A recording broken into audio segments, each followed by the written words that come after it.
என்ன அற்புதமான கேட்ச்! என் பந்தை பிடித்த மஞ்சவர்ண கிளியே, அசையாமல் அங்கே நில். அருகில் வருகிறேன். ஆஹா, கட்டி நசுங்கிருச்சே.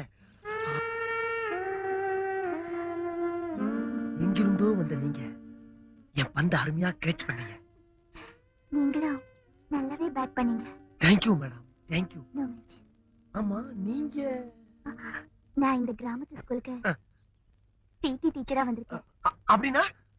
அப்படின்னா விளையாட்டு டீச்சர்னு அர்த்தம். சத்தண்டா சாமி. நீங்க? நானும் அதே ஸ்கூல்ல. போதும். டீச்சர், நீங்க நினைக்கிற மாதிரி நான் புரிஞ்சுக்கிட்டேன். நீங்க இந்த பந்தை மட்டும் கேட்ச் பண்ணல, என் இதய பந்தையே கேட்ச் பண்ணிட்டீங்க. இதய பந்து? ஆ. சி. ஆ.